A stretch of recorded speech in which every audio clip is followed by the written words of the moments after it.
നല്ല വിശേഷം. നല്ല മെഡിറ്റേഷൻ. ഓക്കെ. എല്ലാവരും ഇന്നത്തെ സെഷനിലേക്ക് സ്വാഗതം ചെയ്യുകയാണ്. ഇപ്പൊ എല്ലാവരും വീഡിയോയിലൊന്ന് വരും.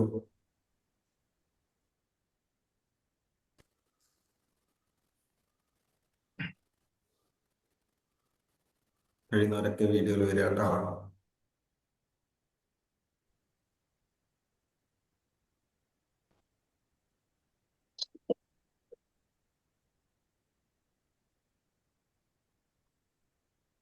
സ്റ്റാർട്ട് ചെയ്യല്ലേ. അപ്പൊ നമ്മൾ ഇന്ന് സംസാരിക്കാൻ പോകുന്നത് ചെറിയൊരു സെഷനാണ്. ഓപ്പൺ ഓപ്പൺ ആണ് കേട്ടിട്ടുണ്ട് എല്ലാവരും. ഇതിൽ കേൾക്കാത്തവരുണ്ടാവും. നമുക്കൊരു ഇന്ററാക്റ്റീവ് സെഷൻ ആയിരിക്കും. നിങ്ങളുടെ ഡൗട്ടുകൾ ചോദിക്കുക, അത് ക്ലിയർ ചെയ്തിട്ട് അങ്ങ് പോവാട്ടോ.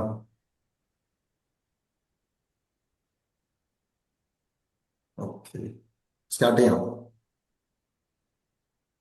ഓക്കെ. ഓക്കെ. ഓപ്പൺ ഓപ്പണോ പലരും കേട്ടിട്ടുണ്ടാവും അല്ലേ? നമുക്ക് I am sorry, please forgive me, thank you, I love എന്നുള്ള ഒരു 4 വാക്ക് ഇപ്പൊ പലതിലും നമ്മൾ പ്രാക്ടീസ് ചെയ്യാറുണ്ട്. റിലേഷൻഷിപ്പ്, മണി, അങ്ങനെ ഒരുപാട് കാര്യങ്ങൾക്ക് നമ്മൾ പ്രാക്ടീസ് ചെയ്യാണ്. ഇപ്പൊ ചില ആളുകൾക്ക് ഈ ഓപ്പൺ ഓപ്പണോ എന്ന് കേൾക്കുന്ന സമയത്ത് ഇതൊരു മാജിക് ആണോ, അത് അങ്ങനെ ഒരു ടെക്നിക്ക് ആണോ, അല്ലെങ്കിൽ ഇത് ഒരാളെ ചേഞ്ച് ചെയ്യാനുള്ള ഒരു ടൂള് പോലെ അല്ലേ? നമ്മുടെ ലൈഫിലൊക്കെ ഒരുപാട് പ്രശ്നങ്ങൾ വരാറുണ്ട് അല്ലേ? പ്രശ്നങ്ങൾ വരുന്ന സമയത്ത് എന്താ നമ്മൾ പറയാറുള്ളത്? അത് അവൻ കാരണം, അല്ലെങ്കിൽ അവള് കാരണം, എൻ്റെ വൈഫ്, അല്ലെങ്കിൽ എൻ്റെ വീട്ടുകാരെ, അല്ലെങ്കിൽ എന്നെ ആയിട്ട് കണക്ട് ചെയ്യുന്ന ആളുകൾ കാരണമാണ് എനിക്ക് പല പ്രശ്നങ്ങളും. അല്ലെങ്കിൽ ബിസിനസ്സിലായാലും അത് ഞാനല്ല, അതിന്റെ കാരണം മറ്റ് ആളുകളാണ് അല്ലേ? അങ്ങനെയൊക്കെ ചിന്തിക്കാറുണ്ടോ? എത്ര പേര് ചിന്തിക്കാറുണ്ട്? ഞാൻ ഓക്കെയാണ്, ശവം കാരണമാണ് എനിക്ക് വിഷമം വന്നത്, അല്ലെങ്കിൽ അവര് കാരണമാണ് എനിക്ക് ബുദ്ധിമുട്ടുണ്ടായത്. എത്ര പേര് ചിന്തിക്കാറുണ്ട്? ആരുമില്ലേ? ആരും ചിന്തിക്കാറില്ല. എല്ലാവരും അടിപൊളിയാണെങ്കിൽ എന്റെയും കൂടെ പ്രശ്നമാണ് എന്ന് അക്സെപ്റ്റ് ചെയ്യുന്ന ആളുകളാണോ ഇവിടെ ഇരിക്കുന്ന എല്ലാവരും? ഇപ്പൊ ഈ EFT ചെന്നതിന് സംഗതി അതിന്റെ മുന്നൊക്കെ യെസ്, അടിപൊളി. മറ്റുള്ളവരെ കുറ്റപ്പെടുത്തിയിരുന്നു. ഒന്നും ഈ ഒരു സെഷന്റെ ആവശ്യമില്ല എന്നാ തോന്നുന്നത്. എല്ലാരും നല്ല കുട്ടികളല്ലേ? അപ്പൊ അങ്ങനെ നോക്കാം. നമ്മളെ ഈ ഇതിലുള്ള 57 പേരും 88 പേരും അടിപൊളിയായിട്ട് കാര്യങ്ങൾ ചെയ്യുന്ന ആളാണ്. അപ്പൊ നമുക്ക് ഇതിലില്ലാത്ത ആളുകള്, ചില ആളുകള് അങ്ങനെ ചിന്തിക്കാറുണ്ട്. അതായത് എല്ലാം മറ്റുള്ളവരുടെ കാരണം കൊണ്ടാണ്. അപ്പൊ എന്താണ് നമ്മൾ ശ്രമിക്കുക? അപ്പൊ അവരെ നന്നാക്കാന് ഇല്ലേ? ഞാൻ ഓക്കെയാണ്, അപ്പൊ റെഡി ആവേണ്ടത് മറ്റുള്ളവരാണ്. അപ്പൊ ഈ ഓപ്പണോ അങ്ങനെ ഉപയോഗിക്കുന്നവരുണ്ട്. മറ്റുള്ളവരെ റെഡിയാക്കാനാണെന്ന് ആ ഒരു ചിന്തയും കൂടി ഉണ്ട്. അപ്പൊ ശരിക്കും പറഞ്ഞാല് ഇത് അങ്ങനെ ചിന്തിക്കുന്നുണ്ടെങ്കിൽ ഈ ഓപ്പണോ അതിനുള്ളതല്ല. ഓപ്പണോ പ്രാക്ടീസ് ചെയ്യുന്ന സമയത്ത്, അല്ലെങ്കിൽ നമ്മൾ മനസ്സിലാക്കുന്ന സമയത്ത് നമ്മുടെ ജീവിതത്തിന്റെ, എന്ന് പറഞ്ഞില്ലേ, നമ്മുടെ കാഴ്ചപ്പാട് അത് മാറും. പിന്നെ നമ്മുടെ റെസ്പോൺസിബിലിറ്റി, നമ്മുടെ ലൈഫിൽ ഉണ്ടാകുന്ന നല്ല പ്രശ്നങ്ങൾക്കും അല്ലെങ്കിൽ പല കാര്യങ്ങൾക്കും അതിന്റെ റെസ്പോൺസിബിലിറ്റി നമ്മളത് ഏറ്റെടുക്കും. അപ്പൊ ഇന്നത്തെ സെഷന്റെ പർപ്പസ് എന്ന് പറയുന്നത് തന്നെ നിങ്ങളെ പ്രാക്ടീസ് ചെയ്യിക്കുക എന്നുള്ളതല്ല, നിങ്ങളുടെ തിങ്കിങ് പാറ്റേൺ മാറ്റുക എന്നുള്ളത്. അതായത് നിങ്ങൾ ചിന്തിക്കുന്നത്, നിങ്ങൾ ഇതുവരെ എന്തെങ്കിലും നെഗറ്റീവായിട്ട് നമ്മുടെ ലൈഫിൽ പ്രശ്നങ്ങൾ വന്നിട്ടുണ്ടെങ്കിൽ അത് ചിന്തിക്കുന്ന രീതി മാറ്റുക എന്നുള്ളതാണ്. മാറ്റുക എന്നുള്ളതല്ല, നിങ്ങൾക്കത് മനസ്സിലാക്കി തരാം. അപ്പൊ നിങ്ങൾക്ക് ഈ ഒരു സെഷൻ അവസാനിക്കുമ്പോൾ ചെറിയൊരു ക്ലാരിറ്റി കിട്ടും. ഓപ്പൺ യഥാർത്ഥത്തിൽ എന്താണ് നമ്മുടെ ജീവിതത്തിൽ ആവർത്തിച്ച് നടക്കുന്ന ആ പ്രശ്നങ്ങളെ ഇതുമായിട്ട് എങ്ങനെ കണക്ട് ചെയ്യുന്നു, എനിക്ക് സംഭവിക്കുന്നതെല്ലാം എന്തുകൊണ്ട് എന്നുള്ള ചോദ്യങ്ങൾക്ക് ചെറിയൊരു ആൻസർ കിട്ടും. ചിലപ്പോൾ നിങ്ങൾക്ക് ചിലപ്പോൾ ഇത് വിശ്വസിക്കണമെന്നില്ല. ഇതൊക്കെ കേൾക്കുമ്പോൾ ഇതിങ്ങനെയല്ലല്ലോ, ഞാൻ കേട്ടത് ഇങ്ങനെയല്ലല്ലോ, അപ്പൊ അങ്ങനെ ഒരു വിശ്വാസം ചിലപ്പോൾ നിങ്ങൾക്ക് വരണമെന്നില്ല. പക്ഷെ നിങ്ങളത് മനസ്സിലാക്കുക എന്നുള്ളതാണ്. അതുകൊണ്ട് നിങ്ങളിത് കേൾക്കുക, ചിന്തിക്കുക, നിങ്ങളുടെ സ്വന്തം ജീവിതമായിട്ട് കണക്ട് ചെയ്യാൻ ശ്രമിക്കുക. അപ്പോഴാണ് നമുക്ക് ഈ സെഷന് വർക്കാവുന്നത് കേട്ടോ. ഈ ഹോപ്പനോപ്പനോ എന്ന് പറയുന്നത് എന്താണ്? കാര്യങ്ങൾ, അതിന്റെ അർത്ഥം എന്ന് പറയുന്നത് കാര്യങ്ങൾ അല്ലെങ്കിൽ നമുക്ക് റെഡിയാക്കുക, വീണ്ടും ശരിയാക്കുക എന്നുള്ളതാണ്. അപ്പൊ നമ്മുടെ പുറമേയുള്ള കാര്യങ്ങൾ ശരിയാക്കുക എന്നുള്ളതല്ല, നമ്മുടെ ഉള്ളിലുള്ള നമ്മൾ ചിന്തിച്ച് വെച്ചിരിക്കുന്ന കാര്യങ്ങൾ അത് ക്ലിയർ ചെയ്യുക എന്നുള്ളതാണ് കേട്ടോ. ക്ലിയർ ആണോ? മനസ്സിലാകുന്നുണ്ടോ ഇതുവരെ പറഞ്ഞ കാര്യങ്ങൾ എന്താണെന്ന്? Yes, okay.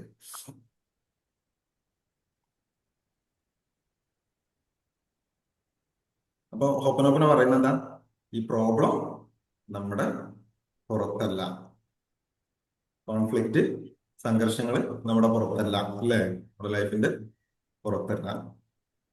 പെയിന്, നമുക്ക് വേദനകളും പ്രശ്നങ്ങളൊക്കെ ഉണ്ടാകുന്നത് അതും പുറത്തല്ല. നമ്മുടെ ജീവിതത്തിൽ ആവർത്തിച്ച് വരുന്ന ഓരോ പ്രശ്നവും നമ്മുടെ അകത്തുള്ള ഇംബാലൻസ് പുറത്ത് റിഫ്ലക്ട് ചെയ്യുന്നതാണ്, അല്ലേ? നമ്മൾ ഹീലാവാതെ കിടക്കുന്ന ഒരുപാട് കാര്യങ്ങളുണ്ട് നമ്മുടെ ഉള്ളിൽ. അതൊക്കെ ഓരോ പ്രോബ്ലം വരുന്നതും നമ്മുടെ ഉള്ളിൽ നിന്ന് ആ ഒരു സമയത്ത് നമ്മൾ റിയാക്ട് ചെയ്യുന്നതാണ്. അപ്പോ എന്താണത്? പരിഹരിക്കപ്പെടാത്ത, ഹീൽ ചെയ്യപ്പെടാത്ത ഒരുപാട് ഓർമ്മകൾ ഉണ്ടാവും ചൈൽഡ്ഹുഡിലും, അല്ലെങ്കിൽ നമ്മുടെ ടീച്ചേഴ്സിന്റെ ഇടയിൽ നമുക്ക് ഈ സമൂഹത്തിൽ അല്ലെങ്കിൽ നമ്മുടെ പാരൻസിൽ നിന്നൊക്കെ കിട്ടിയ ഒരുപാട് ഓർമ്മകൾ ഉണ്ടാവും. പിന്നെ അതേപോലെ നമ്മുടെ ഉള്ളിലുണ്ടല്ലോ, നമുക്ക് വെറുപ്പ്, ദേഷ്യം, ഇതൊക്കെ അടക്കി പിടിച്ചിട്ടുണ്ടല്ലോ, കോപമൊക്കെ, അല്ലെങ്കിൽ നമ്മുടെ ഉള്ളിൽ ഫിയർ, അതൊക്കെ ഉള്ളിൽ ഇങ്ങനെ അടക്കി പിടിച്ചിട്ടുള്ള ആ ഒരു കാര്യങ്ങളൊക്കെ നമ്മുടെ ഉള്ളിൽ ഉണ്ടാവും. അല്ലെങ്കിൽ ഹീലാവാത്ത, നമുക്ക് മറ്റുള്ളവർ നമ്മുടെ എന്തെങ്കിലും തെറ്റുകളൊക്കെ ചെയ്തിട്ടുണ്ടെങ്കിൽ അതിന്റെ ഒരു കുറ്റബോധ കാര്യങ്ങളൊക്കെ നമ്മുടെ ഉള്ളിൽ ഉണ്ടാവും. അതേപോലെ റിജക്ഷൻ, അല്ലെ? നമുക്ക് പല കാര്യങ്ങൾക്കും ചിലപ്പം റിജക്ഷൻ നേരിട്ടിട്ടുണ്ടാവും ചെറുപ്പത്തിലോ, അല്ലെങ്കിൽ പല കാര്യങ്ങളിൽ നിന്നും. പിന്നെ ചൈൽഡ്ഹുഡിൽ ഉണ്ടാവുന്ന വൈകാരികമായ മുറിവുകൾ, അല്ലെ? ഇമോഷണൽ വോണ്ട് ഉണ്ടാവും. അപ്പോ ഇവയെല്ലാം നമ്മുടെ സബ് കോൺഷ്യസ് മൈൻഡിൽ സ്റ്റോർ ചെയ്യപ്പെട്ട് കിടക്കുന്നുണ്ട്. അത് ഹീലാവാതെ പല കാര്യങ്ങളും നമ്മുടെ ബിലീഫ് സിസ്റ്റത്തിൽ അങ്ങനെ നമ്മുടെ സബ് കോൺഷ്യസ് മൈൻഡിൽ അങ്ങനെ സ്റ്റോർ ആയി കിടക്കുന്നുണ്ട്. അത് നമ്മൾ ഓരോ പ്രശ്നങ്ങൾ വരുന്ന സമയത്തായിരിക്കും അത് നമ്മളറിയാതെ പുറത്തേക്ക് വരുന്നത്. ഒരു എക്സാമ്പിൾ പറയുകയാണെങ്കിൽ, ഇപ്പൊ റിലേഷൻഷിപ്പിൽ റിപ്പീറ്റഡ് ആയിട്ടുള്ള പ്രശ്നങ്ങൾ വന്നുകൊണ്ടിരിക്കുന്നുണ്ട്. നമ്മുടെ റിലേഷൻഷിപ്പിൽ സ്ഥിരമായിട്ട് ഇങ്ങനെ പ്രശ്നങ്ങൾ വന്നുകൊണ്ടിരിക്കുമ്പോൾ നമ്മൾ എന്താ പറയാ? അവൻ ശരിയല്ല, അവള് ശരിയല്ല, അവള് മാറിയാൽ അല്ലെങ്കിൽ അവൻ മാറിയാൽ ഈ പ്രശ്നം തീരും, അല്ലേ? മടുത്തു, കുറെ കാലമായി ഇത് തുടങ്ങിയിട്ട്, എത്ര പറഞ്ഞാലും ശരിയാവുന്നില്ല, ആള് കേൾക്കുന്നില്ല, അവൻ മാറിയാല് അല്ലെങ്കിൽ അവള് മാറിയാല് ആ പ്രശ്നങ്ങൾ തീരുന്നു നമ്മൾ ചിന്തിക്കും, അല്ലേ? അവിടെ എന്താണ് ഓപ്പൺ പറയുന്നത്? എന്താ? എന്റെ ഉള്ളിലുള്ള ആ മെമ്മറി ഇതിനെ ട്രിഗർ ചെയ്യുന്നത് കൊണ്ടാണ്, അല്ലാതെ അവരുടെ പ്രശ്നങ്ങളെല്ലാം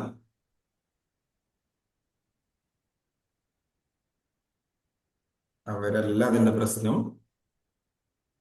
നമ്മുടെ ഉള്ളിലുള്ള ആ ഒരു മെമ്മറി, ഇല്ലേ? നമ്മൾ നേരത്തെ പറഞ്ഞ ആ കാര്യങ്ങൾ സ്റ്റോർ ചെയ്ത് വെച്ചത് കൊണ്ടാണ് ഇങ്ങനത്തെ സംഭവങ്ങൾ ഉണ്ടാകുന്ന സമയത്ത് നമുക്ക് ഇത്തരം ചിന്തകൾ, അല്ലെങ്കിൽ നമുക്ക് പൊട്ടിത്തെറിക്കാൻ തോന്നുന്നതും തിരിച്ചു പല കാര്യങ്ങളും അങ്ങോട്ട് പറയാൻ തോന്നുന്നതും ഒക്കെ ചെയ്യുന്നത് ആ ഒരു കാര്യമുള്ളതുകൊണ്ടാണ്. അപ്പൊ നമുക്ക് വരുന്ന ഈ ഇമോഷൻസ് എന്ന് പറഞ്ഞാൽ ചുമ്മാ വരുന്നതല്ല. ഈ ആങ്കർ, ഫിയർ, ഗിൽറ്റ്, ഷെയിം, ഇതൊക്കെ നമ്മുടെ ഉള്ളില് സ്റ്റോർ ചെയ്ത് വെച്ചിട്ടുണ്ട്. അത് നമുക്ക് ഓട്ടോമാറ്റിക് ആയിട്ട് പ്രശ്നങ്ങൾ വരുന്ന സമയത്ത് പ്ലേ ആവും, അല്ലേ? നമ്മളൊരു പാട്ട് അല്ലെങ്കിൽ ഒരു വീഡിയോ പ്ലേ ചെയ്യുന്ന പോലെ ആ ഒരു സിറ്റുവേഷൻ അനുസരിച്ച് പ്ലേ ആയിക്കൊണ്ടിരിക്കും. നമ്മളറിയാതെ ഈ സാധനം നമ്മുടെ ഉള്ളിൽ വർക്ക് ചെയ്തുകൊണ്ടിരിക്കും. എക്സാമ്പിൾ പറയുകയാണെങ്കിൽ, ഇപ്പോ നമ്മൾക്കൊരു വർക്ക് ചെയ്യുന്ന, അല്ലെ? അവിടുത്തെ ഒരു ബോസ് നമ്മുടെ മേലുദ്യോഗസ്ഥൻ നമ്മളോട് അവരെ കാണുമ്പോൾ നമ്മൾ നെർവസ് ആവുന്നുണ്ടെങ്കിൽ അല്ലെ, ചില കാര്യങ്ങൾക്ക് നമുക്ക് നെർവസ് ആവുന്നുണ്ടെങ്കിൽ ചിലപ്പോൾ സിറ്റുവേഷൻ ഒക്കെ സേഫ് ആയിരിക്കും, നമ്മുടെ ബോഡി റിയാക്ട് ചെയ്യും അല്ലെ. എന്തുകൊണ്ടാണ്? നേരത്തെ പറഞ്ഞ പോലെ നമ്മുടെ പഴയ മെമ്മറി അല്ലെ, പാരന്റ്സിൽ നിന്നും ടീച്ചേഴ്സിൽ നിന്നും പാസ്റ്റുള്ള ബോസിന്റെ അടുത്ത് നിന്നൊക്കെ കാര്യങ്ങളെ അത് ആക്റ്റീവ് ആവും. അപ്പൊ എന്താണ് അവിടെ ഓപ്പൺ എന്താ പറയണ്ടേ? ഞാൻ വീക്കല്ല, എന്റെ മെമ്മറിയാണ് അല്ലെ, നമ്മൾ സ്റ്റോറേജ് മെമ്മറിയാണ് പ്ലേ ചെയ്യുന്നത്. ഓക്കെ ആണോ? ക്ലിയർ ആണോ? മനസ്സിലാവുന്നുണ്ടോ ജോസഫ് സർ? എങ്ങനെയാണ് കാര്യങ്ങൾ വരുന്നതെന്ന്? ഓക്കെ, അപ്പൊ ഇങ്ങനെയാണ് കാര്യങ്ങൾ നടക്കുന്നത് അല്ലെ. പിന്നെ ഈ ഒരു പ്രശ്നം വരുന്ന സമയത്ത് നമ്മുടെ ഉള്ളിലേക്ക് അല്ലെങ്കിൽ നമ്മുടെ ലൈഫിൽ പ്രശ്നങ്ങൾ വരുന്ന സമയത്ത് അതിന്റെ റെസ്പോൺസിബിലിറ്റി അല്ലെ, ഞാൻ പറഞ്ഞു മറ്റുള്ളവരല്ല കാരണം നമ്മളാണ് അല്ലെ. അപ്പൊ അതിന്റെ 100% റെസ്പോൺസിബിലിറ്റിയും നമ്മളത് ഏറ്റെടുക്കുക എന്നുള്ളതാണ്. ഇത് കേൾക്കും നമ്മൾ വിചാരിക്കും അല്ലെ, ആദ്യം മനസ്സിൽ വരും, കൺഫ്യൂഷൻ ആവും. എന്നെ ഹേർട്ട് ചെയ്തവനെ അല്ലെങ്കിൽ എന്നോട് പ്രശ്നം ഉണ്ടാക്കിയവരോ അല്ലെങ്കിൽ എന്നെ കളിയാക്കിയവരും കുറ്റപ്പെടുത്തിയവരൊക്കെ അതിന്റെ റെസ്പോൺസിബിലിറ്റി എങ്ങനെ ഞാൻ ഏറ്റെടുക്കുന്നത്? അത് അവരല്ലേ ചെയ്തത് അല്ലെ. ഇവിടെ റെസ്പോൺസിബിലിറ്റി ഏറ്റെടുക്കാൻ എന്നുള്ളൊരു ഫാൾട്ടല്ല, അത് നമ്മളെ ഉള്ളില് നമ്മൾ ആ ചിന്തിക്കുന്ന ആ ഒരു സമയത്ത് നമുക്ക് തോന്നുന്ന കാര്യത്തിന്റെ അതിന്റെ ഒരു ആന്തരികമായുള്ള ഉടമസ്ഥാവകാശം എന്ന് പറയും അല്ലെ, ഓണർഷിപ്പ്, ഇന്നർ ഓണർഷിപ്പ് നമ്മളത് ഏറ്റെടുക്കുക എന്നുള്ളതാണ്. അപ്പോൾ ഏതൊരു പ്രശ്നം നമ്മുടെ ലൈഫിൽ സംഭവിക്കുന്നുണ്ടെങ്കിലും അതിന്റെ 100% റെസ്പോൺസിബിലിറ്റി, ആ ഒരു പ്രശ്നം ഉണ്ടായതിനു ശേഷമുള്ള റെസ്പോൺസിബിലിറ്റി നമ്മളുടെ അടുത്താണ് കേട്ടോ. ഓക്കെ, ക്ലിയർ അല്ലേ? അപ്പൊ അതെങ്ങനെയായിരിക്കും വെച്ചാൽ റെസ്പോൺസിബിലിറ്റി, പിന്നെ അതേപോലെ ബ്ലെയിമും അല്ലെ. ആ സമയത്ത് നമ്മൾ കുറ്റപ്പെടുത്താറില്ല, പ്രശ്നങ്ങൾ വരുന്ന സമയത്ത് ബ്ലെയിം എന്ന് പറയുന്നത് എന്താ? അവൻ കാരണം എനിക്ക് പെയിൻ വന്നു, ആ സിറ്റുവേഷൻ ആണ് ഞാൻ സഫർ ചെയ്യാൻ കാരണം അല്ലെ ചെയ്തത്. അപ്പൊ എന്താ സംഭവിക്കാം? ആ ഒരു പവറ് നമ്മൾ പുറത്തേക്ക് പോകും. അപ്പൊ എന്താ സംഭവിക്കുന്നത്? മാറ്റമൊന്നും ഉണ്ടാവില്ല അല്ലെ. അവൻ കാരണമാണ് എന്റെ ലൈഫിൽ പ്രശ്നങ്ങൾ വന്നുകൊണ്ടിരിക്കുന്നത്, അല്ലെങ്കിൽ അവള് കാരണമാണ് പ്രശ്നങ്ങൾ സംഭവിച്ചുകൊണ്ടിരിക്കുന്നത്, അല്ലെങ്കിൽ ആ സിറ്റുവേഷൻ ആണ് ഇതിനെല്ലാം കാരണം, അല്ലെങ്കിൽ ഞാനിപ്പോ സഫർ ചെയ്ത് കൊണ്ടിരിക്കുന്നത് അത് കാരണമാണ്. അപ്പൊ നമുക്ക് ബ്ലെയിം അങ്ങനെ. അപ്പൊ റെസ്പോൺസിബിലിറ്റി ഏറ്റെടുത്താലോ, ഈ പെയിന് അല്ലെ, ആ ഒരു പെയിന് എൻ്റെ ഉള്ളിൽ ആക്റ്റീവായി. ആ ഒരു സമയത്ത് എൻ്റെ മെമ്മറിയിൽ നിന്ന് ആ റിയാക്ഷൻ വന്നു. അപ്പൊ ഇവിടെ ആ പവറ് നമ്മുടെ കയ്യിൽ തിരിച്ചു കിട്ടും അല്ലെ. അപ്പൊ നമുക്ക് ആ സിറ്റുവേഷനിൽ ഉണ്ടാവുന്ന പ്രശ്നങ്ങൾ നമുക്ക് ഒഴിവാക്കാൻ പറ്റും. ഇതിന്റെ കാരണം അയാള് അല്ലെ, സിറ്റുവേഷൻ നമുക്ക് ചിലപ്പോൾ മാറ്റാൻ പറ്റില്ല. അതിന്റെ അപ്പൊ നമ്മൾ എങ്ങനെ പ്രതികരിക്കണം, നമുക്ക് എന്താണ് നമ്മുടെ ആ ഒരു സമയത്ത് ഉണ്ടായിരുന്ന ചിന്ത എന്താണ്, അത് കേൾക്കുന്ന സമയത്ത് അല്ലെങ്കിൽ അത് കണ്ട സമയത്ത് അല്ലെങ്കിൽ അവർ നമ്മളോട് പറഞ്ഞ സമയത്ത് നമ്മുടെ ഉള്ളിൽ എന്താണ് ഉണ്ടാകുന്നുള്ളത്, അതിന്റെ റെസ്പോൺസിബിലിറ്റി നമ്മൾ ഏറ്റെടുക്കുക എന്നുള്ളതാണ് ഓപ്പൺ പറയുന്നത്. ആ പ്രശ്നം ഏറ്റെടുക്കില്ല, അതിന് ശേഷം നമ്മുടെ ഉള്ളിൽ എന്താണ് ഉണ്ടായത്, ആ പെയിനാണോ, ദേഷ്യാണോ, വെറുപ്പാണോ, ചിലപ്പം നമുക്ക് പ്രതികരിക്കാൻ തോന്നും, ചിലപ്പം തിരിച്ചു തല്ലാനോ അങ്ങനത്തെ മൈൻഡൊക്കെ വരും. അതൊക്കെ എവിടെ നിന്നാണ് വരുന്നത്? അതിന്റെ ഉത്തരവാദിത്തമാണ് നമ്മൾ ഏറ്റെടുക്കുന്നത്. അവിടെയാണ് പ്രശ്നങ്ങൾ ഉണ്ടാകുന്നത്. അപ്പൊ അതെന്തിനാണ്? നമ്മുടെ ഉള്ളിൽ ഹീൽ ചെയ്യാൻ വേണ്ടിയിട്ട്. അപ്പോ നമ്മൾ ആ ഒരു എക്സ്റ്റേണൽ ബ്ലെയിം മാറ്റി നമ്മുടെ ഉള്ളിൽ ആ പവർ തിരിച്ചെടുക്കുന്നു. അപ്പൊ നമുക്ക് ഈ റിയാലിറ്റി എങ്ങനെ എക്സ്പീരിയൻസ് ചെയ്ത് നോക്കാം കേട്ടോ. ഇപ്പൊ നമ്മുടെ എക്സ്റ്റേണൽ ഇവന്റ് അല്ലെ, ഒരു പ്രശ്നം നടക്കുന്ന സമയത്ത്, ഒരു സംഭവം ഉണ്ടാകുന്ന സമയത്ത് അത് അങ്ങനെ വരുന്നതാണ് അല്ലെ. ചിലപ്പോൾ സിറ്റുവേഷൻ എന്താ അനുസരിച്ച് വരുന്നതാണ്. അപ്പൊ നമ്മുടെ ഉള്ളിൽ ആ ഇമോഷൻ ചേഞ്ച് ആവും. അപ്പോൾ ആ ഇമോഷൻ ചേഞ്ച് ആവുന്ന സമയത്ത് എക്സ്പീരിയൻസും ആ ഇവന്റും മെമ്മറിയും കൂടെ അല്ലെ ആക്റ്റീവ് ആവും. ആ സമയത്ത് എന്ത് സംഭവിക്കാം? അപ്പോഴാണ് നമുക്ക് ദേഷ്യം വരുന്നതും സങ്കടം വരുന്നതും ഇല്ലേ? അല്ലെങ്കിൽ മറ്റൊരാൾക്ക് എന്താ സംഭവിക്കാം? ഒന്നും ഫീൽ ചെയ്യില്ല. അപ്പോൾ സിറ്റുവേഷൻ സെയിം ആണ്. അപ്പോൾ അവിടെ റിയാക്ട് ചെയ്യുന്നത് മൂന്ന് രീതിയിലായി. ഒരാൾക്ക് ദേഷ്യം വന്നു, മറ്റൊരാൾക്ക് സങ്കടം വന്നു, മറ്റൊരാള് ഒന്നും പ്രതികരിച്ചില്ല. അപ്പൊ അവിടെ എന്താ സംഭവിക്കുന്നത്? നമ്മുടെ ഉള്ളിൽ നിന്ന് ആ ഒരു മെമ്മറിയിൽ നിന്ന് നമ്മുടെ പ്രോഗ്രാം ചെയ്ത് വെച്ചല്ലേ, നമ്മുടെ ഒരു പാറ്റേൺ ഉണ്ടാവും. അതിൽ നിന്നാണ് ആ ഒരു പ്രശ്നം വന്നത്.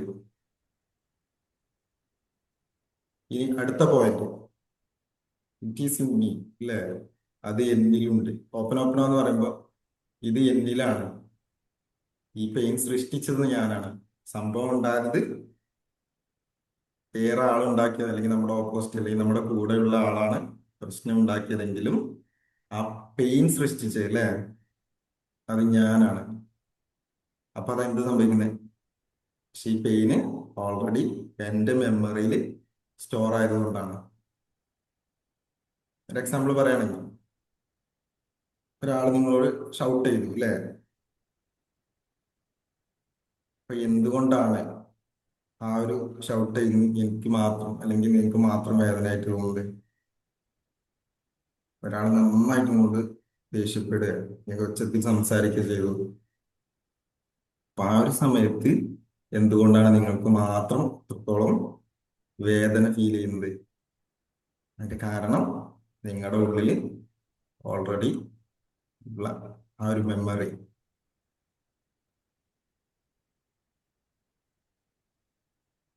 അപ്പൊ നമ്മള് ആ ഒരു ആക്ഷൻ അല്ല, അല്ലെ, ആ ഒരു പ്രവൃത്തിയല്ല നമ്മൾ, ആ പ്രതികരണത്തെയാണ് നമ്മൾ സ്വീകരിക്കേണ്ടത്. നമ്മൾ എങ്ങനെ പ്രതികരിക്കുന്നു. അപ്പൊ നമുക്ക് ഈ 100% റെസ്പോൺസിബിലിറ്റി നമ്മൾ ഏറ്റെടുക്കണം എന്ന് പറഞ്ഞു ഒരു പ്രശ്നം ഉണ്ടാകുന്ന സമയത്ത്. അപ്പൊ ഈ 100% റെസ്പോൺസിബിലിറ്റി ഏറ്റെടുത്തത് എങ്ങനെ, അതിന്റെ ഉത്തരവാദിത്തം നമ്മൾ ഏറ്റെടുത്ത് അത് ഫീൽ ചെയ്യുന്നതിന്റെ കാരണം എന്താ? ക്ലിയർ ആണ് ഞാൻ പറയുന്നത്? മനസ്സിലാകുന്നുണ്ടോ? ഓക്കെ. നമ്മളെ അവൻ മാറണം എന്ന് പറയുന്ന സമയത്ത്, ഇല്ലേ, നമ്മുടെ പ്രശ്നങ്ങൾ ഉണ്ടാകുന്ന സമയത്ത് അവൻ മാറണം എന്ന് പറയുമ്പോൾ നമ്മൾ വെയിറ്റ് ചെയ്യാണ്, അല്ലെ? എന്തിനു വേണ്ടിയിട്ട്? അവൻ മാറാൻ വേണ്ടിയിട്ട്. അപ്പൊ അവിടെ എന്താ പ്രോബ്ലം? അവിടെ തന്നെ ഉണ്ട്. നമ്മുടെ ഉള്ളിലെ നമ്മൾ ചിന്തിക്കുന്ന അല്ലെങ്കിൽ ആ ഒരു പ്രോബ്ലം അവിടെ തന്നെ ഉണ്ട്. അല്ലെങ്കിൽ പറയും സിറ്റുവേഷൻ മാറണം. അപ്പൊ എന്താ? നിങ്ങൾക്ക് ഒരു നിസ്സഹായ അവസ്ഥയായിരുന്നു. അപ്പൊ നിങ്ങൾക്ക് ഒന്നും ചെയ്യാനില്ല, അതിലെ ആ സിറ്റുവേഷൻ മാറണം. നിങ്ങൾക്കൊന്നും ചെയ്യാൻ പറ്റില്ല. നിങ്ങൾ ഹെൽപ്ലെസ് ആണ്, അല്ലേ? അപ്പൊ എവിടെ എന്താണ് നമ്മൾ പറയണ്ടേ? ഇത് എന്റെ മെമ്മറിയിൽ നിന്നാണ്. ഈ ഒരു പ്രോബ്ലം അല്ലെങ്കിൽ ഇത് ഞാൻ സൃഷ്ടിച്ചത് എന്റെ മെമ്മറിയിൽ നിന്നാണ്. അപ്പൊ നമ്മളാണ് അത് അവിടെ ക്ലീൻ ചെയ്യേണ്ടത്. അപ്പൊ അതിന്റെ റെസ്പോൺസിബിലിറ്റി നമ്മൾ ഏറ്റെടുക്കുക. ഈ റെസ്പോൺസിബിലിറ്റി ഏറ്റെടുക്കുമ്പോൾ എന്താ സംഭവിക്കുക? നമുക്ക് ഫ്രീഡം കിട്ടൂലേ? നമ്മുടെ വിക്ടിം മൈൻഡ് സെറ്റിലാണെങ്കിൽ എനിക്ക് കൺട്രോൾ ചെയ്യില്ല, അല്ലെ? നമുക്ക് കൺട്രോൾ ഉണ്ടാവില്ല. റെസ്പോൺസിബിലിറ്റി ഏറ്റെടുക്കുമ്പോൾ എന്താ? അത് ഞാനാണ് ചൂസ് ചെയ്യുന്നത്, അല്ലെ? എന്ത് ചിന്തിക്കണം, എങ്ങനെ പ്രതികരിക്കണം, അപ്പൊ നമ്മുടെ ഞാനാണത് തീരുമാനിക്കുന്നത്. അപ്പൊ നമ്മുടെ മെമ്മറി എന്താ സംഭവിക്കുന്നത്? ക്ലീൻ ആവും, ക്ലിയർ ആവും. അപ്പൊ റിയാക്ഷൻ അവിടെ മാറും, അല്ലെ? എന്താണ് നമ്മൾ അവിടെ പ്രതികരിക്കുന്ന ആ റിയാക്ഷൻ അവിടെ മാറും.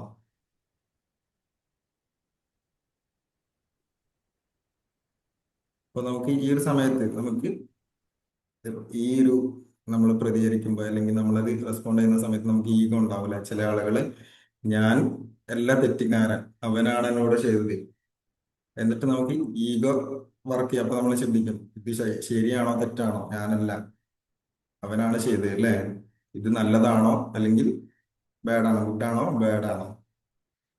അപ്പൊ ആർക്കാണ് ഇതിന്റെ ഉള്ളിൽ ആ ഒരു പ്രശ്നം വരുന്നത്?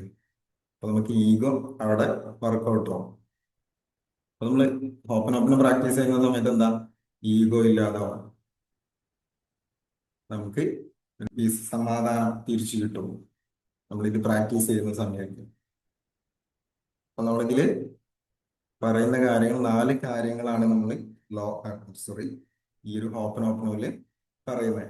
എന്താണ്? I am sorry, please forgive me, thank you, I love you അല്ലേ? ഇതൊരു മന്ത്രമായിട്ടല്ല ഇങ്ങനെ പറയുന്നത്, അല്ലെങ്കിൽ ഇതൊരു വാക്കുകൾക്കുള്ള ഒരു മാജിക് അല്ല. ഇത് ഓപ്പൺ ഓപ്പണിംഗ് വേർഡ്സ് എന്ന് പറയുന്നത് ടൂള് മാത്രമാണ്. അപ്പൊ ഈ ഹീലിംഗ് നടക്കുന്ന എവിടെയാണ്? നമ്മുടെ അവയർനെസ്സിൽ നിന്നും നമ്മുടെ ഉള്ളിൽ നിന്നുള്ളൊരു മാറ്റവും കൊണ്ടാണ് അല്ലെ? നമ്മളത് മനസ്സിലാക്കുന്നത് കൊണ്ടും നമ്മുടെ ഉള്ളിൽ നിന്ന് ഉള്ളൊരു മാറ്റം കൊണ്ടാണ് ഇവിടെ നമ്മുടെ ലൈഫിൽ ഈ മാറ്റം വരുന്നത്. അതായത് ഈ ഓപ്പൺ പ്രാക്ടീസ് ചെയ്യുന്ന സമയത്ത് നമ്മുടെ ലൈഫിലേക്ക് മാറ്റങ്ങൾ കൊണ്ടുവരുന്നത്. ക്ലിയർ ആണോ? ഇതിലെന്തെങ്കിലും സംശയം ഉണ്ടോ? ഓക്കെ ആണോ?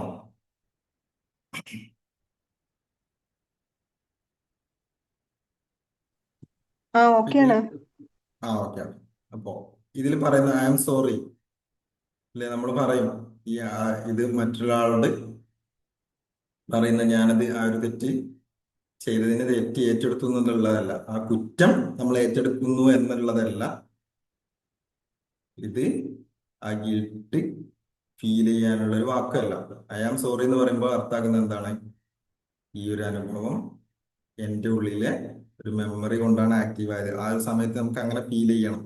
നമ്മൾ ചുമ്മാ ഈ ഒപ്പനെ പ്രാക്ടീസ് ചെയ്ത് പോകുന്ന സമയത്ത് I am sorry, please forgive me, thank you, I love U എന്ന് പറയുന്നതിൽ അപ്പുറം നമ്മളത് ഫീൽ ചെയ്ത് അത് മനസ്സിലാക്കി പറയുമ്പോഴാണ് നിങ്ങൾക്ക് റിസൾട്ട് കൂടുതലായിട്ട് വരുന്നത്. നിങ്ങൾ ചുമ്മാ 1000 അല്ലെങ്കിൽ പല യൂട്യൂബിലൊക്കെ നോക്കിയാൽ കാണാം 108 തവണ അല്ലെങ്കിൽ 27 തവണ 1001 തവണ ഒക്കെ അത് മനസ്സിലിങ്ങനെ പറഞ്ഞുകൊണ്ടിരിക്കാം. അപ്പൊ നിങ്ങൾ അത്രയും പറഞ്ഞുകൊണ്ടിരിക്കും. ഈ 108 തവണ പറയുന്നതിൽ കൂടുതൽ നല്ല നിങ്ങൾ ഒരൊറ്റ തവണ ഇത് മനസ്സിലാക്കി ഫീൽ ചെയ്ത് പറയുമ്പോഴാണ് നിങ്ങൾക്ക് അത്രത്തോളം റിസൾട്ടും നിങ്ങൾക്ക് എഫക്റ്റും കിട്ടുന്നത്. അപ്പൊ ഐ ആം സോറി എന്ന് പറയുമ്പോൾ അർത്ഥമാക്കുന്നതാണ് ഈ അനുഭവം എൻ്റെ ഉള്ളിലെ ഒരു മെമ്മറി കൊണ്ടാണ് ആക്റ്റീവ് ആകുന്നത്. അല്ലെ, ഈ ഒരു പ്രശ്നം ഉണ്ടായി, ആ ഒരു കാര്യങ്ങൾ എൻ്റെ ഉള്ളിലുള്ള മെമ്മറി കൊണ്ടാണ് ആക്റ്റീവ് ആയത്. ഇവിടെ നമ്മൾ ആരെയും കുറ്റപ്പെടുത്തുകയല്ല, നമ്മളത് ഏറ്റെടുക്കുകയാണ്. ആ റെസ്പോൺസിബിലിറ്റി നമ്മൾ ഏറ്റെടുക്കുകയാണ്. ഈ ഒരു വാക്ക് നമ്മുടെ ഈഗോയെ സോഫ്റ്റ് ആക്കണം, നമ്മുടെ റെസിസ്റ്റൻസ് കുറയും. നമ്മുടെ ഒരു ഫൈറ്റ് മോഡ് ഉണ്ടല്ലോ, നമുക്ക് ചിലപ്പോൾ എന്തെങ്കിലും കേൾക്കുന്ന സമയത്ത് അല്ലെങ്കിൽ ഒരാളെ കുറിച്ച് ചിന്തിക്കുന്ന സമയത്ത് നമുക്ക് ഫൈറ്റ് മോഡൊക്കെ വേണം അല്ലെ, അതൊക്കെ അവസാനിക്കും. അപ്പൊ നമുക്ക് ഹീലിംഗ് തുടങ്ങുന്നത് ഇവിടെ നിന്നാണ്. സ്റ്റാർട്ടിങ്ങിൽ നമ്മൾ പറഞ്ഞ പോലെ ഇത് നമ്മൾ മനസ്സിലാക്കുക, നമ്മൾ ആക്സെപ്റ്റ് ചെയ്യുക എന്നുള്ളത്. ഐ ആം സോറി നമ്മൾ മനസ്സിലാക്കേണ്ടത് ഈ ഒരു അനുഭവം എൻ്റെ ഉള്ളിലൊരു മെമ്മറി കൊണ്ടാണ്, അല്ലെങ്കിൽ ഞാൻ എങ്ങനെയാണ് മനസ്സിലാക്കിയത് ആ ഒരു പ്രശ്നം സംഭവിച്ച സമയത്ത്, അല്ലെങ്കിൽ ഞാൻ ഇങ്ങനെ ചിന്തിച്ചത് കൊണ്ടാണ് പല കാര്യങ്ങളും ഞാൻ മനസ്സിലാക്കിയ എൻ്റെ മെമ്മറി കാരണം. ഞാൻ എൻ്റെ ഒരു ചൈൽഡ്ഹുഡിൽ ഞാൻ കേട്ട കാര്യങ്ങൾ അല്ലെങ്കിൽ എൻ്റെ ഫാമിലിയിൽ നിന്നും എൻ്റെ ഫ്രണ്ട്സിൽ നിന്നും ഞാൻ കേട്ട് മനസ്സിലാക്കിയ കാര്യങ്ങൾ ഇങ്ങനെയായിരുന്നു, അതുകൊണ്ടാണ് ഞാൻ ഈ രീതിയിൽ മനസ്സിലാക്കിയെന്നുള്ളത് നമ്മൾക്ക് അക്സെപ്റ്റ് ചെയ്യാം. പ്ലീസ് ഫോർഗീവ് മീ രണ്ടാമത്. ഇതും മറ്റൊരാളോട് ഫോർഗീവ് ചോദിക്കുന്നതല്ല, ഇത് നമ്മുടെ സബ് കോൺഷ്യസ് മൈൻഡിനോട് ഈ മെമ്മറി അല്ലെ, നമ്മുടെ ഉള്ളിലുള്ള മെമ്മറി ഉണ്ടല്ലോ, ആ ഒരു പാറ്റേൺ നമ്മുടെ നമ്മൾ ചിന്തിച്ച് വെച്ച അല്ലെങ്കിൽ നമുക്ക് നമ്മുടെ ബിലീഫ് സിസ്റ്റത്തിൽ സ്റ്റോർ ആയിട്ടുള്ള ഒരു ബ്ലോക്ക് മെമ്മറി അല്ലേ, അത് റിലീസ് ചെയ്യാൻ വേണ്ടി ഞാൻ റെഡിയാണ് എന്ന മെസ്സേജാണ് ഇവിടെ നമ്മൾ കൊടുക്കുന്നത്. പ്ലീസ് ഫോർഗീവ് മീ എന്ന് പറയുമ്പോൾ ഇവിടെ ഫോർഗീവ്നെസ് എന്ന് പറയുന്നത് ഒരു പെർമിഷൻ അല്ല, ശരിക്കും പറയുന്നത് ഇവിടെ ഫോർഗീവ്നെസ് ഒരു പ്രോസസ് ആണ് കേട്ടോ. ഈ വാക്ക് നമുക്ക് ഷെയിം അല്ലേ, നമുക്ക് ഷെയിം ഒക്കെ ഉണ്ടാവും, അതൊക്കെ കുറയും ഈ രീതിയിൽ. പ്ലീസ് ഫോർഗീവ് മീ എന്ന് പറയുമ്പോൾ ഇത് മറ്റുള്ള ഒരാളോട് ഫോർഗീവ് ചോദിക്കുന്നത് മാത്രമല്ല, ഇത് പറയുന്നത് നമ്മുടെ സബ് കോൺഷ്യസ് മൈൻഡിനോടാണ് കേട്ടോ. അപ്പൊ നമ്മുടെ ഉള്ളിൽ ആ ഒരു ചിന്തിച്ചു വെച്ച കാര്യമില്ലേ, നമ്മൾ മനസ്സിലാക്കി വെച്ചിട്ടുള്ള ഒരു കാര്യമില്ലേ, അപ്പൊ അതാണ് നമ്മൾ ഇവിടെ എടുത്തിട്ട് ഹീൽ ചെയ്യുന്നത്.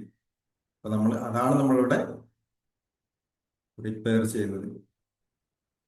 അപ്പോൾ നമ്മൾ ഈ ഘട്ടത്തിൽ നമ്മൾ റിപ്പയർ ചെയ്യുന്നത് നമ്മൾ തന്നെയായിരിക്കും കേട്ടോ. മൂന്നാമത്തെ വാക്ക് താങ്ക് യു. ഇത് നമുക്ക് റിസൾട്ട് കിട്ടിയതിന് നന്ദി പറയുന്ന കാര്യങ്ങളല്ല ഇവിടെ, അല്ലെങ്കിൽ ഫേക്ക് ആയിട്ടുള്ളൊരു പോസിറ്റിവിറ്റി ക്രിയേറ്റ് ചെയ്യുന്നതല്ല. നമുക്ക് ആ ഒരു സമയത്ത് ഇത് കിട്ടി അല്ലെങ്കിൽ നമുക്ക് ചുമ്മാ പോസിറ്റീവായിട്ട് പറയുന്ന കാര്യങ്ങളല്ല. ഇത് നമുക്ക് താങ്ക് യു എന്ന ആ ഒരു കൺട്രോൾ വിട്ടിട്ട് നമ്മൾ ആ ട്രസ്റ്റിലേക്ക് മാറുകയാണ്. അപ്പൊ എൻ്റെ ഉള്ളിൽ ആ ക്ലീനിങ് നടക്കുന്നു എന്നുള്ളൊരു വിശ്വാസമാണ് അല്ലേ. ഞാൻ ഐ ആം സോറി പറഞ്ഞു, പ്ലീസ് ഫോർഗീവ് പറഞ്ഞു, അപ്പൊ പിന്നെ താങ്ക് യു പറയുന്നതാ എൻ്റെ ഉള്ളിൽ ആ ട്രസ്റ്റിലേക്ക് മാറുന്നതാണ്. ആ ക്ലീനിങ് നടക്കുന്നു. ഞാൻ മനസ്സിലാക്കി വെച്ച കാര്യങ്ങൾ എൻ്റെ ഉള്ളിൽ നിന്ന് വിട്ടുപോയി ആ ക്ലീനിങ് നടക്കുന്നു എന്നുള്ളതാണ്. അപ്പൊ നമ്മുടെ ഈ ഗ്രാറ്റിറ്റ്യൂഡ് സ്റ്റേറ്റിൽ എന്താ സംഭവിക്കുന്നത്? മൈൻഡ് റിലാക്സ് ആവും, നമ്മുടെ നെർവസ് സിസ്റ്റം കാമാവും, നമ്മുടെ സബ് കോൺഷ്യസ് മൈൻഡ് ഓപ്പൺ ആവും. അപ്പൊ നമുക്ക് ഈ ട്രസ്റ്റ് ഇല്ലെങ്കിൽ, ഇല്ല ഞാൻ പറഞ്ഞു ഇതൊരു ട്രസ്റ്റ് ആണ്, ട്രസ്റ്റിലേക്ക് മാറണം. അപ്പൊ നമുക്ക് ട്രസ്റ്റ് ഇല്ലെങ്കിൽ എന്താ സംഭവിക്കാം? ആ താങ്ക് യു എന്ന് പറയുന്നത് വെറും ഒരു വാക്കായിട്ട് മാറും. അപ്പൊ അവിടെ ഹീലിങ് കാര്യങ്ങൾ നടക്കൂല. നാലാമത്തെ വാക്ക് ഐ ലവ് യു. നമ്മുടെ ഒരു ഇമോഷനെ എക്സ്പ്രസ് ചെയ്യുന്നതല്ല, നമ്മുടെ ഫിയറിനെ ഫൈറ്റ് ചെയ്യുന്ന നിർത്താണ് അല്ലേ. ലവ് എന്ന് പറയുന്നത് ഇവിടെ ഒരു ഇമോഷൻ അല്ല, ഇവിടെ നമ്മൾ റെസിസ്റ്റ് ചെയ്യാത്തൊരു സ്റ്റേറ്റിലാണ് നിൽക്കുന്നത്. അപ്പൊ നമ്മുടെ ഉള്ളിലുള്ള ആ ഒരു കാര്യങ്ങൾ നമ്മുടെ ക്ലിയർ ആയി മാറുകയാണ് ചെയ്യുന്നത്. അപ്പൊ ഇവിടെ ഹീലിംഗ് സ്വാഭാവികമായിട്ട് നടക്കും അല്ലെ. അപ്പൊ ഈ വാക്കുകള്, നമ്മുടെ ഓപ്പൺ പറയുന്ന ഈ 4 വാക്കുകൾ എന്ന് പറയുന്ന ഒരു മാജിക് അല്ല. ഈ വാക്കുകൾ കൊണ്ടുള്ള വൈബ്രേഷൻ കൊണ്ടല്ല ഇവിടെ ഹീലിംഗ് നടക്കുന്നത്. ഈ വാക്കുകൾ എന്ന് പറയുന്നത് നിങ്ങൾക്ക് ഡയറക്ഷൻ കാണിക്കുന്ന ടൂള് മാത്രമാണ് അല്ലെ. നമുക്കൊരു കാർ ഓടിക്കാനേ ഒരു സ്റ്റിയറിംഗ് വീല് പോലെ തന്നെ അല്ലെ, കാർ നീങ്ങുന്നതിന് എഞ്ചിൻ കൊണ്ടാണ് അല്ലെ. അപ്പൊ ഹീലിംഗ് നടക്കുന്നത്, ഇവിടെ ഹീലിംഗ് നടക്കുന്നത് അവയർനെസ് കൊണ്ടാണ്. ഇനി ഈ ഇമോഷനും അവയർനെസ്സും, അവയർനെസ് ഇല്ലാതെ നമുക്ക്, ഞാൻ പറഞ്ഞു ഒരുപാട് തവണ, ഒരു 108 തവണയൊക്കെ നമ്മൾ ഇതിങ്ങനെ പറഞ്ഞുകൊണ്ടിരുന്നു അല്ലെ. അവയർനെസ് ഇല്ലാതെ 1000 തവണ വാക്കുകൾ പറഞ്ഞാൽ നമുക്ക് ഈ ഒരു ഹീലിംഗിന് നമുക്ക് ഒരു ഗ്യാരണ്ടി പറയാൻ പറ്റില്ല അല്ലെ. അത് റെഡി ആവും എന്നുള്ളത് കാര്യം നമുക്ക് പറയാൻ പറ്റില്ല. നമ്മൾ ചുമ്മാ I am sorry please forgive എന്ന് പറഞ്ഞു പോകുന്നതിലപ്പുറം നമുക്കത് അവയർനെസ് ഇല്ലാതെ ചിലപ്പം നമുക്ക് ഈ ഒരു കാര്യത്തിൽ ഗ്യാരണ്ടി പറയാൻ പറ്റില്ല. അപ്പൊ നമുക്ക് അവെയർ ആയിട്ട് ഐ എം സോറി അത് 1000 തവണ റിപ്പീറ്റ് ചെയ്യുന്നതിനേക്കാൾ പവർഫുൾ ആണ് ഒറ്റ തവണ നിങ്ങളത് പറയുന്നത്. അപ്പൊ ഇവിടെ എന്താ ഓപ്പൺ നിങ്ങൾ പറയുന്ന വാക്കുകളല്ല മനസ്സിലാക്കുന്നത്, വിശ്വസിക്കുന്നത്. ഓപ്പൺ നമ്മുടെ അവയർനെസ്സിനെ മാത്രമാണ് വിശ്വസിക്കുന്നത്. ക്ലിയർ ആയോ? ഇതാണ് ഓപ്പണില് ശരിയായ രീതിയിൽ നിങ്ങൾക്ക് പ്രാക്ടീസ് ചെയ്യേണ്ടത്. ഞാൻ പറഞ്ഞ ചെറിയൊരു സെഷനാണ്. ഇങ്ങനെയാണ് നമ്മുടെ ഓപ്പണിൽ പ്രാക്ടീസ് ചെയ്യേണ്ടത്. ഇതിൽ എന്തെങ്കിലും ഡൗട്ട് ഉണ്ടോ? ഒരു കാര്യം നേടിയെടുക്കാൻ വേണ്ടി ഓപ്പൺ ചെയ്യാൻ പറ്റുമോ? എങ്ങനെ? നമുക്കിപ്പോ ഒരു ആഗ്രഹങ്ങൾ നേടിയെടുക്കാൻ വേണ്ടിയിട്ട് നമുക്ക് ഇത് ഞാൻ പറഞ്ഞല്ലോ, നമുക്കിതൊരു നമ്മുടെ ഉള്ളിനെ ക്ലിയർ ചെയ്യാനാണ്. ഒരാളെ റെഡിയാക്കാനോ ഒരു കാര്യങ്ങൾ നേടിയെടുക്കാനോ വേണ്ടിയിട്ടല്ല നമ്മൾ അതിനെക്കുറിച്ച് ചിന്തിക്കുന്നത് അല്ലേ. അത് നേടിയെടുക്കുന്ന കാര്യത്തിന് നിങ്ങൾക്ക് ഉപയോഗിക്കാം. എങ്ങനെ?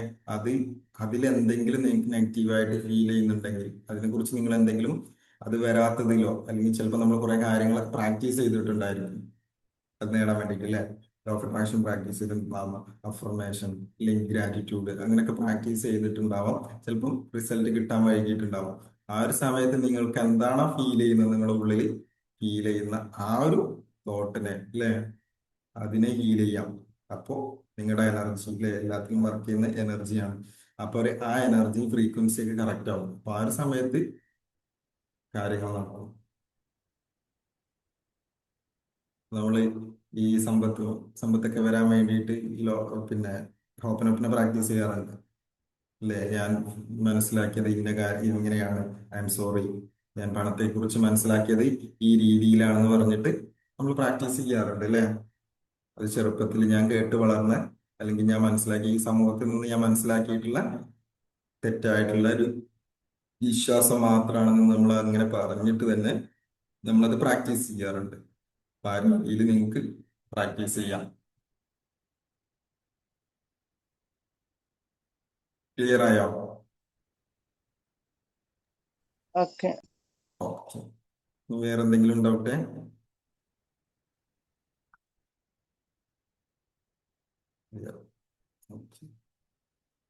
പ്ലീസ് ഫോർ ഗിവിംഗ് എന്താ ഉദ്ദേശിക്കേണ്ടത് മനസ്സിലായോ? എങ്ങനെ? പ്ലീസ് ഫോർ ഗിവ് മീ എന്ന് പറയില്ല. ഫോർഗീവ് മീ എന്ന് പറയുന്ന സമയത്ത് നമ്മൾ ആ ഒരു മറ്റൊരാളോട് ഫോർഗീവ് ചോദിക്കുന്നതല്ല അല്ലേ? എന്ന് പറഞ്ഞു. ഇത് നമ്മുടെ സബ് കോൺഷ്യസ് മൈൻഡിനോടാണ് പറയുന്നത്. നമ്മൾ വിശ്വസിച്ച് വെച്ചൊരു കാര്യം ഉണ്ടല്ലോ, ഒരു പ്രോബ്ലം ഉണ്ടാകും, നമ്മുടെ ലൈഫിൽ ഒരു പ്രോബ്ലം ഉണ്ടാകുന്ന സമയത്ത് നമ്മുടെ എന്താണ് ആ ഒരു മെമ്മറിയിൽ നമ്മൾ വിശ്വസിച്ചൊരു കാര്യം ഉണ്ടല്ലോ, ചിലപ്പം നമുക്ക് കിട്ടില്ല. എനിക്ക് ബാൽക്ക ഇടയ്ക്ക് പറയുന്ന കാര്യം ഉണ്ടല്ലോ, ഇത് നടക്കുന്നില്ല എന്ന്. അപ്പൊ അത് എന്തുകൊണ്ട് നടക്കുന്നില്ല? ആ ഒരു മെമ്മറി എവിടെ നിന്നാണ് വന്നത്? അപ്പൊ ആ സബ് കോൺഷ്യസ് മൈൻഡിനോടാണ്, അല്ലെങ്കിൽ നമ്മുടെ ആ യൂണിവേഴ്സിനോടാണ്, നമ്മളെ കണക്ട് ചെയ്തിരിക്കുന്ന കാര്യത്തിനോടാണ് നമ്മൾ പറയുന്നത്. അപ്പൊ നമ്മൾ പല രീതിയിലും ഈ ഒരു പ്രാക്ടീസ് ചെയ്യാറുണ്ട്. ഐ ആം സോറി, ഞാൻ ഇന്ന കാര്യങ്ങൾ മനസ്സിലാക്കി ഇങ്ങനെ തെറ്റായ രീതിയിലായിരുന്നു, അപ്പൊ അതിന് ഞാൻ ഖേദിക്കുന്നു അല്ലെ, പ്ലീസ് ഫോർഗീവ് മീ, എനിക്ക് ക്ഷമിച്ചു തന്നാലും, ആ രീതിയിലും പറയാറുണ്ട്. അപ്പോൾ ഇതിന്റെ ശരിയായ രീതിയിൽ നിങ്ങൾ ഈ രീതിയിൽ മനസ്സിലാക്കിയിട്ട് പ്രാക്ടീസ് ചെയ്യുമ്പോഴാണ് ഒന്നും കൂടി റിസൾട്ട്. മെമ്മറി റിലീസ് ചെയ്യാൻ വേണ്ടിയിട്ടാണ് നിങ്ങളുടെ ഉള്ളിൽ നമ്മൾ മനസ്സിലാക്കി വെച്ച, അല്ലെങ്കിൽ നമ്മുടെ ഉള്ളിൽ സ്റ്റോർ ചെയ്ത് വെച്ചിട്ടുള്ള ആ മെമ്മറിയെ നമ്മൾ റിലീസ് ചെയ്യാൻ ഞാൻ റെഡിയാണ് അല്ലേ എന്ന മെസ്സേജാണ് ഇവിടെ കൊടുക്കുന്നത്. ക്ലിയർ ആണോ ബൽക്ക? Okay okay okay. Okay okay.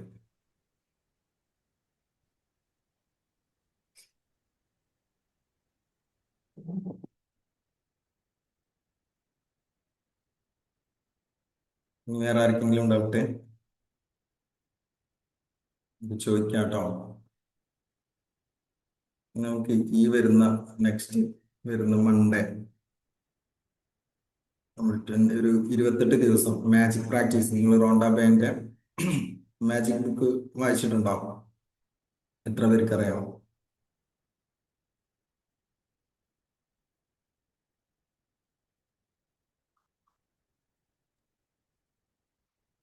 അത് നമ്മൾ അതിന്റെ പ്രാക്ടീസ് സ്റ്റാർട്ട് ചെയ്യാൻ പോവുകയാണ് ഈ 23-ാം തീയതി ലൈവായിട്ട്. നമ്മൾ ഇതുവരെ പല സെഷനും കേട്ടിട്ടുണ്ടാവും, വാട്സപ്പിലായിട്ട് അല്ലെങ്കിൽ യൂട്യൂബിലൊക്കെ നിങ്ങൾ വീഡിയോ കണ്ടിട്ടുണ്ടായിരിക്കും. അപ്പൊ നമ്മളിവിടെ ലൈവായിട്ട് നമ്മൾ ഒരുമിച്ച് ഇരുന്ന് പ്രാക്ടീസ് ചെയ്യാൻ പോവാണ്.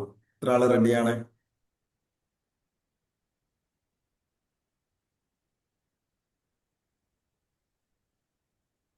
ലൈഫിൽ ഒരുപാട് അല്ലേ സീക്രട്ട് എന്നുള്ള ബുക്കൊക്കെ വായിച്ചിട്ടുണ്ടാവും. അപ്പൊ അതിൽ തന്നെ നമുക്ക് ലോ ഓഫ് അട്രാക്ഷൻ ഒരുപാട് കാര്യങ്ങൾ അതിൽ പറയുന്നുണ്ട്. അപ്പൊ നിങ്ങളുടെ ലൈഫിൽ ഒരു മാറ്റം വരുത്താൻ, നിങ്ങൾ ആഗ്രഹിച്ച കാര്യങ്ങൾ നമുക്ക് നേടിയെടുക്കാൻ ഈ മാജിക് ബുക്കിൽ പല കാര്യങ്ങളും നമ്മൾ പ്രാക്ടീസ് ചെയ്യാറുണ്ട്. നമ്മൾ ലൈവായിട്ട്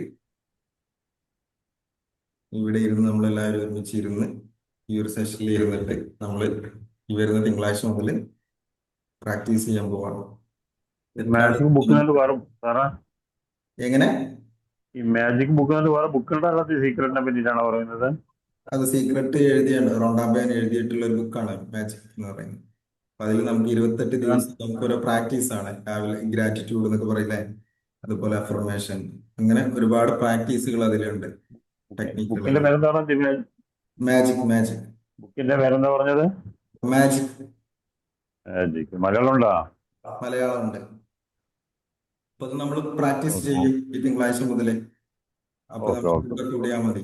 അപ്പൊ അതിന് വേണ്ടിയിട്ട് നിങ്ങള് ഒരു പുതിയ ബുക്കും പേനൊക്കെ റെഡിയാക്കിയിട്ട് വെക്കുക. ഓക്കെ, എന്നാ വൈൻഡപ്പ് ചെയ്യാം അല്ലേ? Okay, thank you all.